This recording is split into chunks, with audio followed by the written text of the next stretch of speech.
In the opulent penthouse overlooking the glittering skyline of New York City, where the world below seemed like a distant dream, Sophia Harrington stared at her reflection in the floor-to-ceiling window.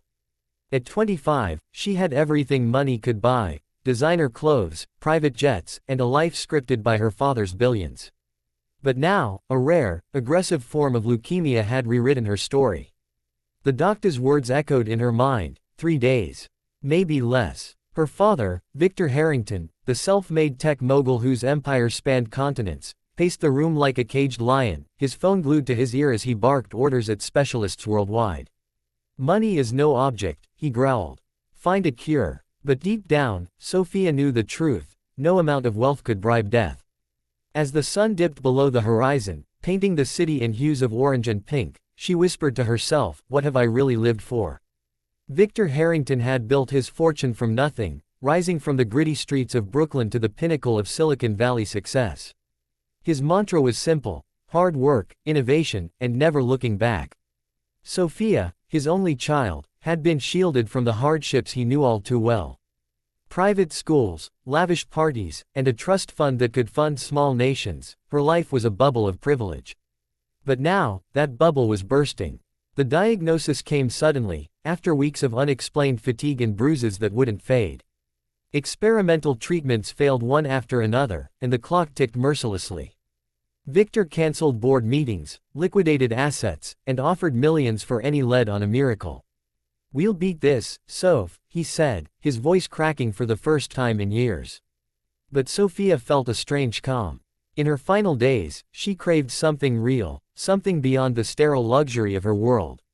"Dad, I want to see the city," she told him one evening. "Not from up here. Down there, where life happens." Reluctantly, Victor agreed, arranging a discreet outing with bodyguards in tow. They descended to the bustling streets of Manhattan, where the air hummed with energy: street vendors hawking hot dogs, taxis honking in symphony, and pedestrians weaving through the chaos. Sophia, wrapped in a cashmere coat, wandered Central Park, her pale face hidden behind oversized sunglasses. She watched families picnicking, joggers pounding the paths, and artists sketching under the autumn leaves.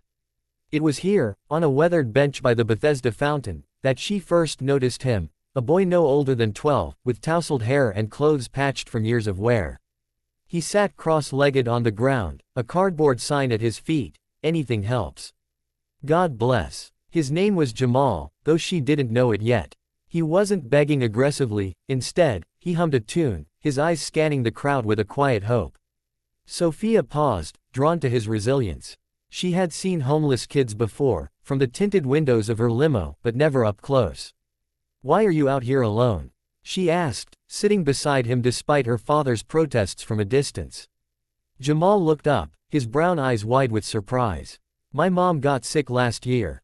Cancer. We lost our apartment. She's in a shelter now, but I come out here to help with money for her meds." His voice was steady, laced with a maturity that belied his age.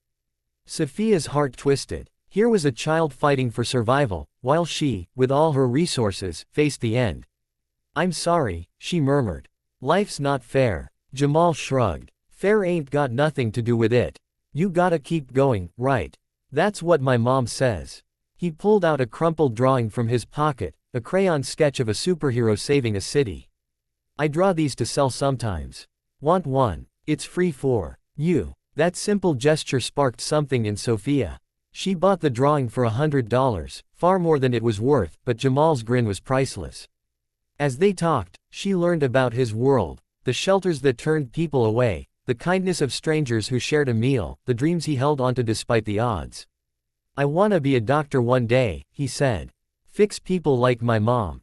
Sophia shared snippets of her life, omitting the diagnosis at first. But as the sun set, she confessed, "I might not have much time left." Jamal didn't flinch. "Time's what you make it. My mom always says, one good deed can change everything." Victor, watching from afar, felt a pang of nostalgia. This kid reminded him of his own youth, scraping by, dreaming big. That night, back in the penthouse, Sophia couldn't sleep. Jamal's words echoed, "One good deed." The next morning, with 2 days left, Sophia insisted on returning to the park. Victor, exhausted from endless calls to medical experts, joined her this time. They found Jamal in the same spot, but something was different. He looked worried, his sign flipped over. "Mom's worse," he admitted when Sophia asked. "The shelter doc says she needs a specialist, but we can't afford it." Sophia's mind raced. Her own treatments had cost millions, yet here was a mother fighting the same battle without a safety net. "Let me help," she said impulsively. Victor hesitated. Charity was one thing, but getting involved. Still, seeing his daughter's spark of life, he nodded. They arranged for Jamal's mother, Maria, to see a top oncologist at Victor's expense. As they drove to the shelter, Sophia felt alive for the first time in weeks. Maria, frail but fierce, hugged Sophia like a long-lost daughter. "God sent you," she whispered. But fate had more twists in store. That evening, as Sophia reviewed her medical files one last time, a call came from her doctor. "We've found a potential match for a bone marrow transplant. It's rare, your blood type is uncommon, but a donor just registered today." Sophia's heart pounded. "Who?" The doctor paused. "A boy named Jamal Rivera. He heard about your condition from you, I suppose. He insisted on getting tested at the clinic we sent his mother to."